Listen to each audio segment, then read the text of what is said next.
Right, Peggy lived down the street and right next to the road going back to the high school.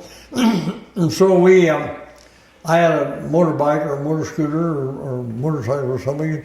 I'd ride down and try to get her to get on the back with me. And her dad was not too appreciative of motorbike riders and motorcycle riders and so forth. So, but I stopped and visit with her every time we went by.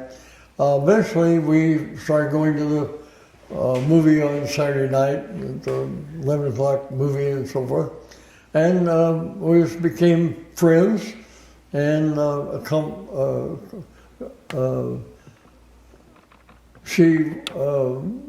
went, as I say, went to the movies, and occasionally she got on the back of the motorcycle with me. And, that was how we met, and we went together through a couple of years of high school, and then in her junior year, I think it was, she moved to Marion to live with her sister, and so I didn't see her quite as often. But later on, when I came back from California, I visited her over at Marion, and we got going together again. And eventually, I began to make enough money building cottages at the lake that we were able to get married in 1949, and we've been continuously married. She's the original wife. We've been continuously married since 1949. And the secret to that is you marry the right woman the first time and keep her. And keep her, that's right. And we're still friends after 74 years. One of the issues that I see that she and I enjoyed that many of our children don't, and many of our friends don't, is not only was she my wife, but she was my business partner. And I made the money, and she squirreled it away someplace and kept track of it, wrote the check. She was the check writer, still is a check writer. And we operate on an old-fashioned theory. You write a check and put it in an envelope and mail it with a stamp. And it worked for us for 70 years, and it still works. But we're business partners, and we still to this day we have a lot of business interests and stocks and so forth. And not a day goes by, but while we don't converse about stock to buy or sell or new roof to put on or something, we're business partners, and she knows what's right. And it's been a very successful endeavor. Learn to listen and take orders and proceed. Peggy, Rex was saying that he had a very flashy red car, and that yours true? Oh, yes, he did have. Well, that is the reason why she married me. No, it wasn't. And the reason why she married me is I sold one of the little cottages, and I bought a brand new Chevy convertible, a green one. Boy, it was a 48 Chevy. 48 Chevy convertible. And she married me for that. The interesting part of the story is that I paid $1,600 for the convertible, but I financed $800 of it. So after I got her, I didn't have a real job. I just built cottages. And she had a job at the hospital as a bookkeeper, so she had a salary, and so she could make the car payments. And finally, she paid it off the other day. And we lived happily ever And we lived happily. But we have two wonderful children. Yes, we do. And we have brought them down to Florida with us, and they're in business with us, and we have trained them, and we now know that they can keep us in the manner to which we are accustomed. So they look after us very well, yes, they do. It's been a blessing to have them available to us in their older age. But Peggy and I continuously, I've just wrote a new book, and my new book is Grab the Brass Ring, and it's a story of the life of Peggy and I. We've been on that merry-go-round numerous times, and we've grabbed the ring. Sometimes there was a brass ring, or sometimes there was an iron ring, and it wasn't worth anything, and didn't turn out too well. We had several of those. But several times we grabbed the brass ring, and it became a multi-million or a large business, and we're very blessed with it. And my new book, the name of it is Grab the Brass Ring, and it's a story about Peggy and I in our lifetime. Our first one was born. Rex had just gone to service, and that was in April of '52. And Stephen was born in September of '52, and I had gone to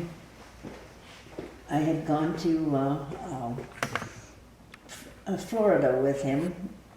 We were stationed at Jacksonville, and was content there that we were going to have the baby there to continue our life. And wherever he went, we would be there. So I was 9 months and 3 days pregnant when he came home and said he was being transferred to Memphis, Tennessee, and which was very close to home. Excuse me. And so I said, well, you're not leaving me down here. So I packed my suitcase, and he put me on an airplane and sent me home to Indianapolis to the family.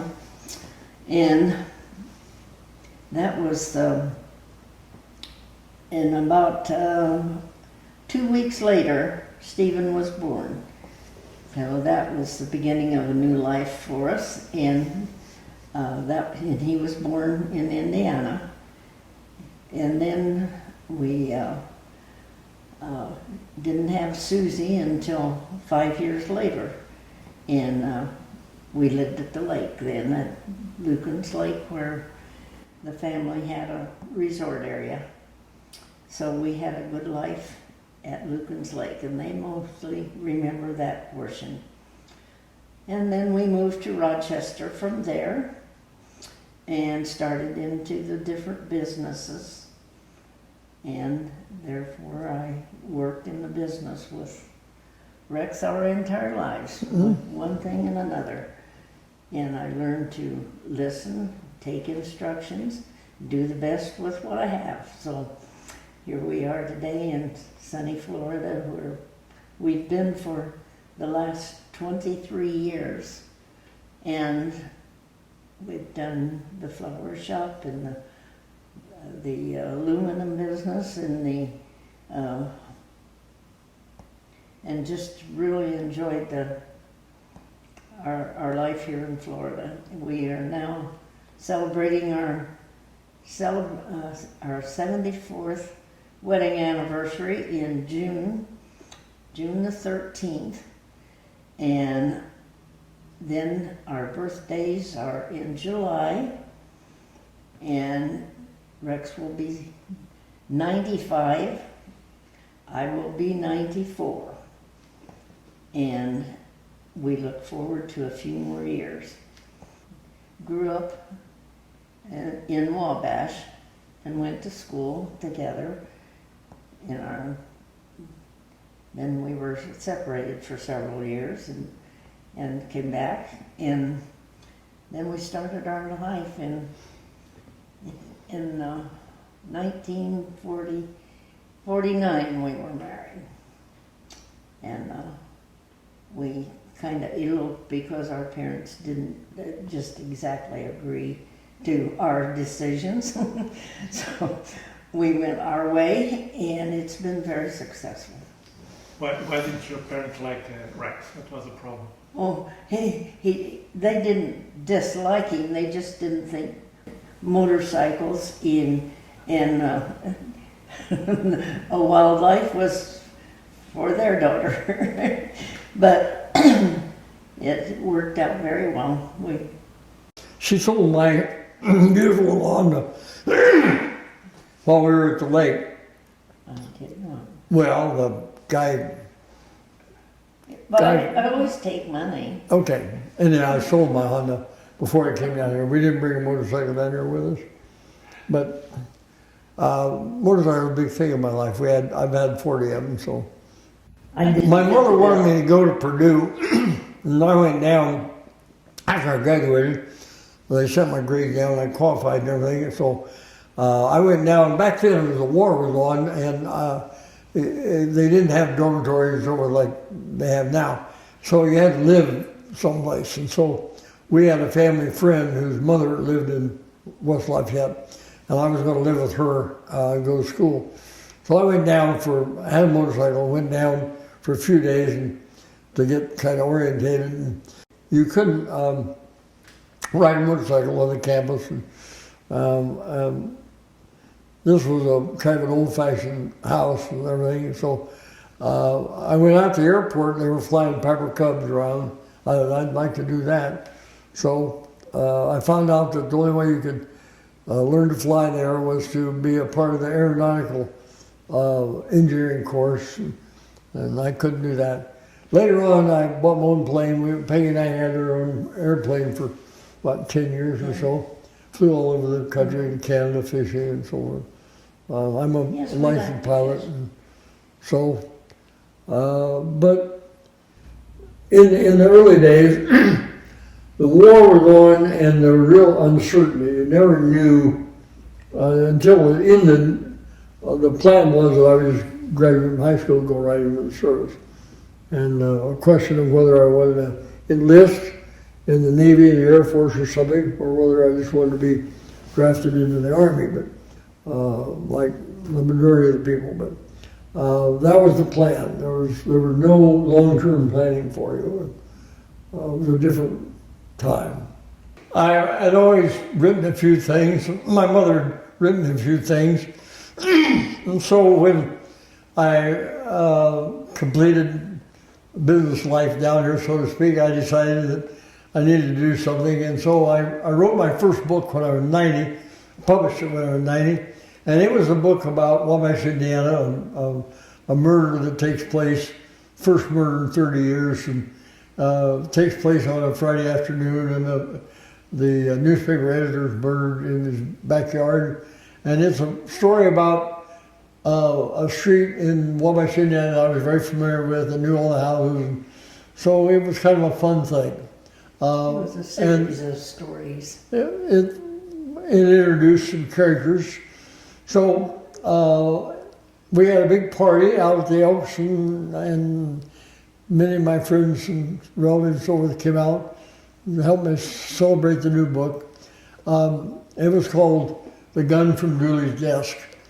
And then a year later, I wrote another book. It was about a couple of Vietnam pilots that came home from the war and wanted to fly for a living, but couldn't make a living doing that. And so they started experimenting with flying a little special loads from Florida to Indiana and so forth. And it turned into a kind of a murder mystery thriller. It was called Murder on the Money Trail. And it was a fun book, and people like it real well. But later on, I wrote a third book, and that's this one right here. It's called The Tragedy at Safety Harbor. And it's not really a murder mystery, although there is a person dies, two people die right in the beginning from a fire on a cruiser. But the book develops, the cruiser had a leak in the gasoline that leaked into the bilge, it caught on fire and killed these two people.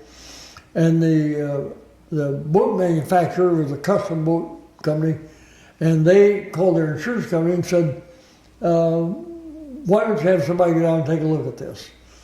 And they hired an investigator to go down and take a look at it, and what he found is basically the rest of the book. It's kind of a nice little twist. So that was my latest book. It came out just as the time COVID came on, so we didn't have any book signing, we didn't do anything, it was just there. So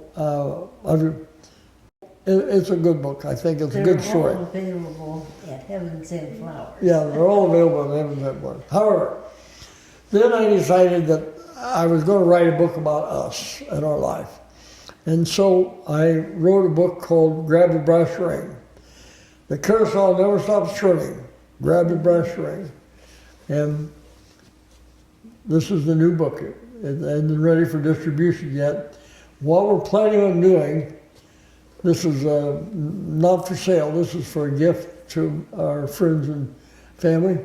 But what I'm going to do, Peggy and I have a charity that we've sponsored for many years. It's a wheelchair charity, and through the Rotary Club, we raise money and we buy wheelchairs through the Rotary Club, and they have a contact in Taiwan with a manufacturer, and the Rotary Club matches whatever I raise. So now the local Rotary Club has agreed to match whatever I raise. So what I'm going to do, I'm going to ask people, I'm going to give them the book. It's a freebie, and I hope they enjoy it. But I want them to donate $5 to our wheelchair fund, and Peggy and I are going to raise money to have a big push on it to buy a bunch of wheelchairs to distribute all over the world. She and I have gone to Belize to distribute wheelchairs before, and I want to tell you, it's a heart-rending thing. A wheelchair is not an expensive thing to us, but to most people, it's the most expensive item they're ever going to own in their life. And the one lady, I picked her up off the floor. She crawled on, had big leather things on her knees, and she crawled on the floor. And I put her up in her own wheelchair. And she looked at me and said, "Now I can get a job." And I thought, for the first time in her life, she means something. And just a wheelchair, doesn't. Most rewarding, one of the most rewarding trips. So this is going to be the new. Taken, and it was with the Rotary International, which this fund goes to. So we would like for everybody to join us. So this is going to be it. I hope it's a story about Peggy and I, where we've been. We've been all over the world. We've done a lot of things. When I started writing them down, I was amazed. My God, did we do all that? But we were baptized in Jordan River. We've panned for gold in the Yukon River. We've been in South America. We've gone through the Panama Canal. We've flown the Concorde from New York to London.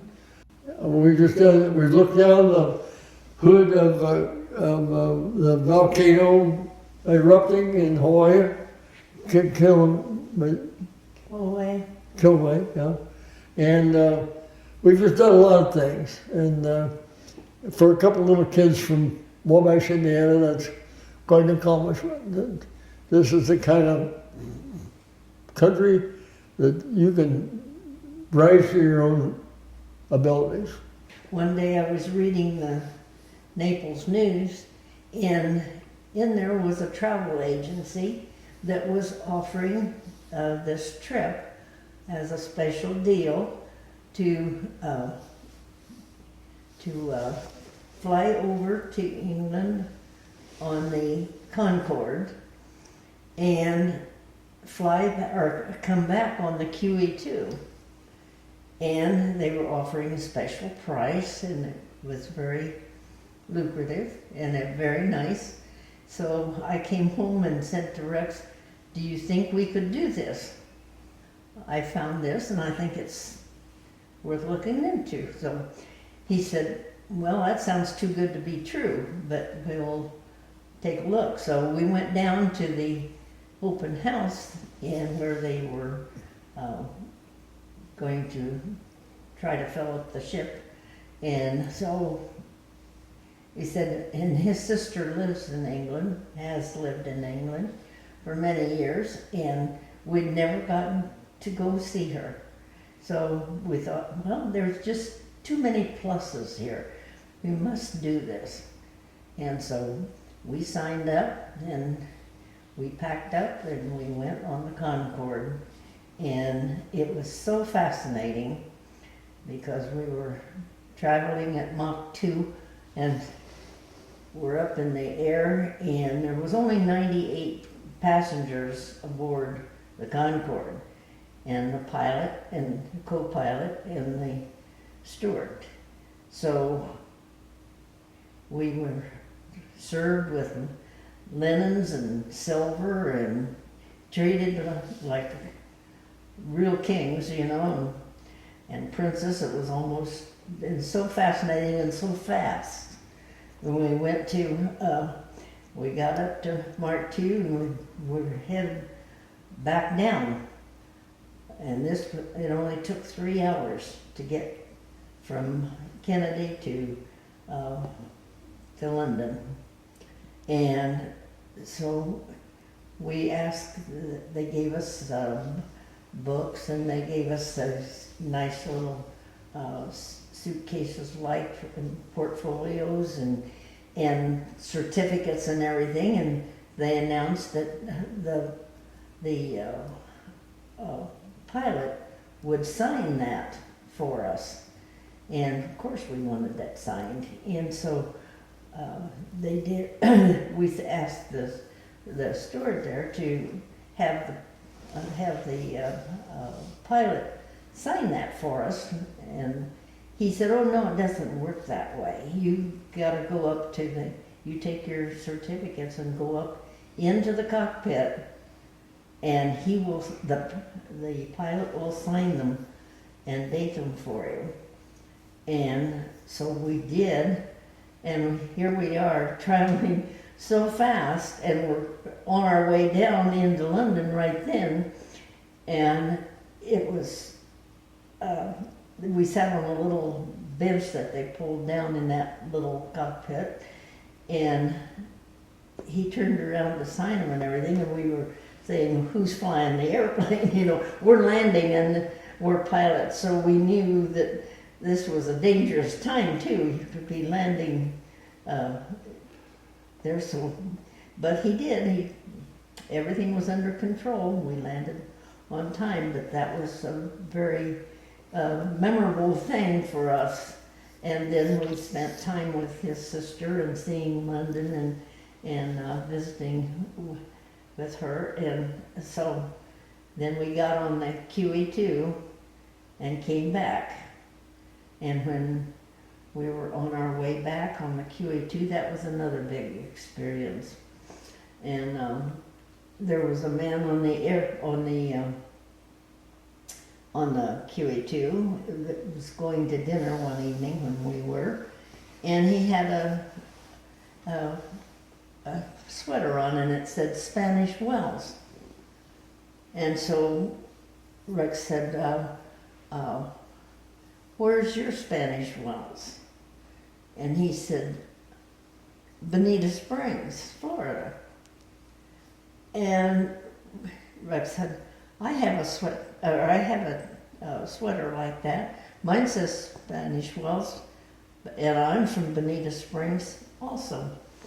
And so we went to dinner together that evening and had a nice visit, and his wife says, I wonder what ever happened to that dog that I gave to Steve. And I missed that, because she said, do you know a Steve Sims?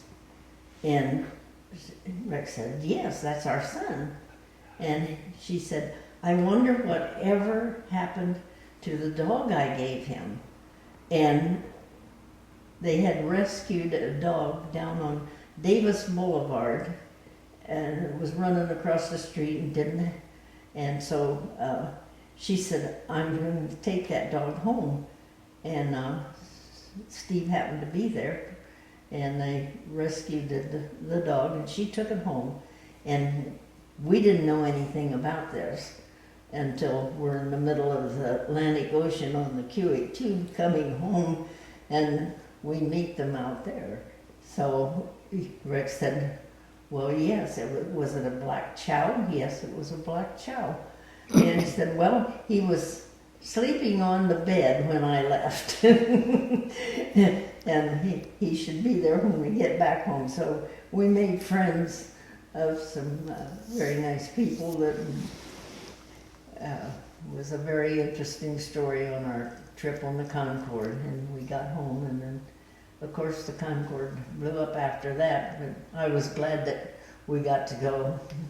It was a very memorable trip. The Modoc story. I was a freshman in high school.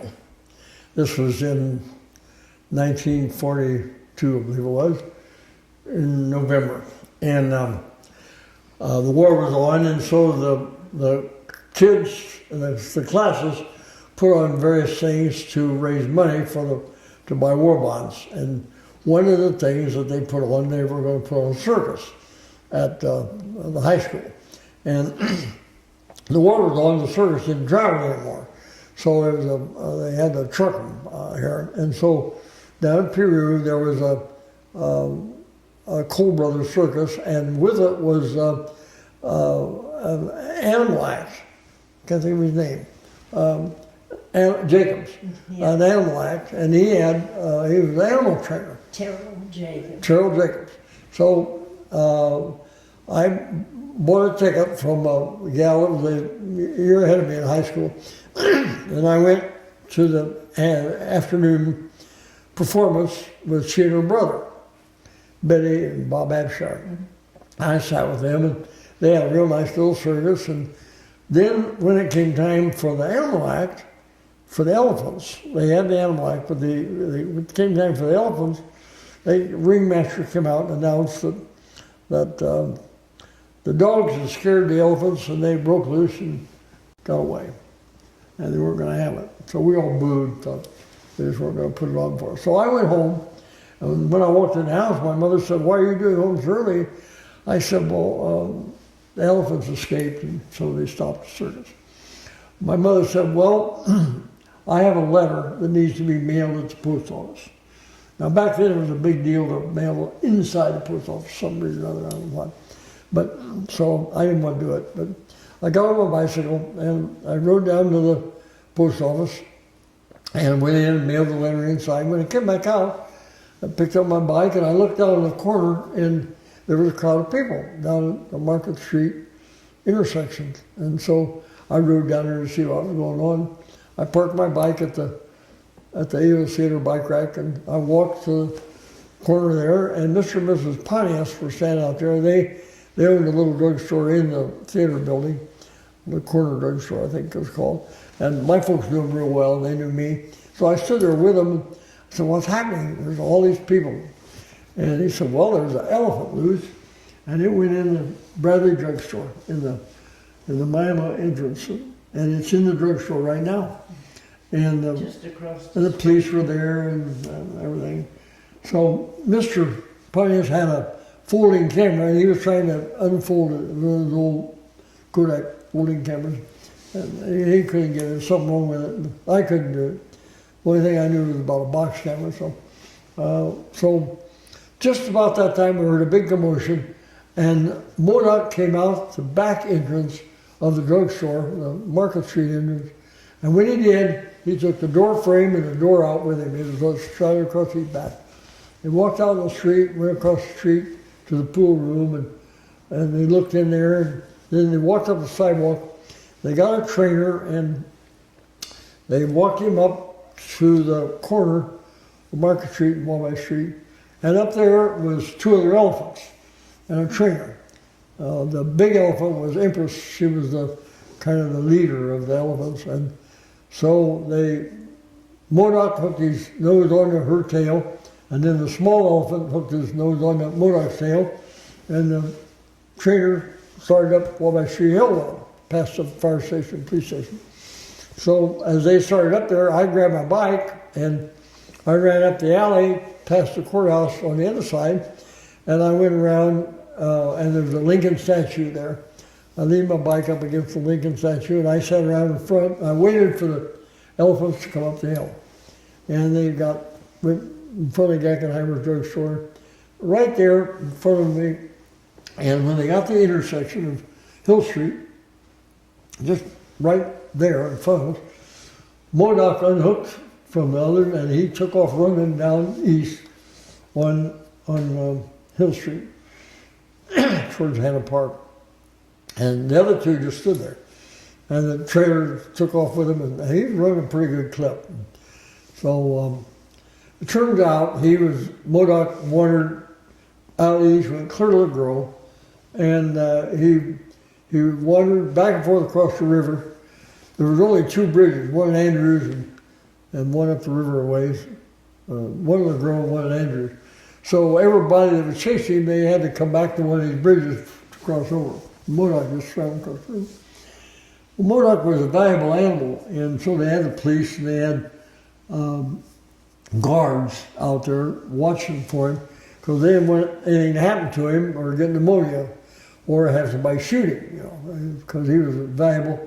And they announced he was uninsured, so they didn't want anything to happen to him. So he wandered around for a week. It was big news. Wild elephant running loose in Wabash County. It was all the newspaper people all over the country were picking up on this wild elephant loose. Eventually, they baked hot bread and laced it with whiskey and coaxed him into the trailer to recapture him. And that was Modoc. He was a big elephant. He was a big elephant. And I wasn't part of it, but I witnessed it. So I have a little claim to fame that I witnessed something that made Wabash famous. Besides being the first publicly lighted city in the world, it was also the city that had Modoc. So that's my story.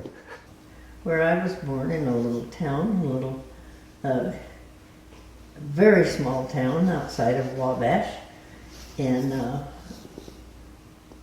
I was born at home. We didn't have hospitals at that time, and I was the sixth child, and I had a brother and 6 sisters, and we grew up a lot on the farm. My grandma and grandpa had started with 90 acres outside of this little town of Urbana. And then the family all lived out of that. It was back in the Depression. And it was survival. And 90 acres raised about 4 kids in Dad's family. And then we had 6 in ours, and my uncle had 10, and all the kids grew up on the farm and worked there, went to school in town. But we had a good life, and then they bought more acreage. You know, you bought the farm next to it, and so the Dawes family owns a lot of farmland there now with all the great-grandchildren. But we were the ones that left town, so they didn't drive us out, we went out. But so then my story in high school or in grade school, we moved to Wabash, and we went through school, and in the high school then I went to Marion and to live with my sisters and my mother, and then we got married and moved to Lucan's Lake and built our house there, went to the Marine Corps, and came on down the pack, and we're now in Bonita Springs enjoying it. Was he a good boyfriend? Oh yes, he was a good boyfriend. We were just friends, and that's why we're still married. We're just friends. My first political experience. In 1940, our local newspaper, the Wabash Painter, was a Republican paper, and there was a boy from Indiana that was selected to run against FDR for the presidency. His name was Wendell Willkie. He was a small-town lawyer from Indiana that had done very well in Washington in the utilities business. And he was well known to New York investors and so forth and so on. And he was well known in Indiana, but nobody else in the country knew him. So our paper, the Plain Dealer, put on a contest. And the contest was, the winner of the contest got a trip to New York to see the New York World's Fair in 1939, and they also got to go to a local boy, Olson Johnson, was playing at the Winter Garden in New York. Hell's a Poppin' was their play, and Johnny Olson was a Wabash boy. So you got to go to play, and you got to go to dinner with Johnny Olson and so forth. So my mother said it was a good idea for us to enter it, for me to enter it, and I was not at all interested. So I really didn't do much. And so one night she said to me, go up to your room and write down everything, a series of things, and then you can sort them out and put them together. So I went up and wrote down a whole bunch of stuff. And so one night, then after supper, I was the only kid at home, and so one night after supper, my mom said, that contest ends tomorrow, and you've got to take your entry down. So you go upstairs and finish it up. Well, I went upstairs. It had to be 20 words or less why Wendell L. Wilkie should be our next president. So I went up and I wrote, Wendell L. Wilkie, every American boy's dream come true. A second Lincoln raised by his own bootstraps. Like the Statue of Liberty, he holds high the flaming torch of opportunity, forever American. And I think she typed it out for me on Shadow Underwood. And I took it down to the paper the next day. They closed at noon, and I got there about 11:30, and I won. Now, I went to New York, and went to the New York World's Fair, and I stayed at Johnny Olson's house for about a week. I was a week late getting back to school in the fall of junior high. But we were all pumped up over Wendell Wilkie. I mean, he was going to win, and there was going to be a new world, and the Depression was going to be over, and so forth and so on. But when the election came that night, we had a big old Philco radio, and we listened to the news on the radio. We didn't have television, of course. And Roosevelt beat him. I think out of 48 states, Roosevelt carried 44 states, and Wilkie carried 2 or 3 or 4 states. And so it was a learning experience for me. And the experience is this: words are good, but votes that count. So that was my first political experience. And that stuck with me. Thank you.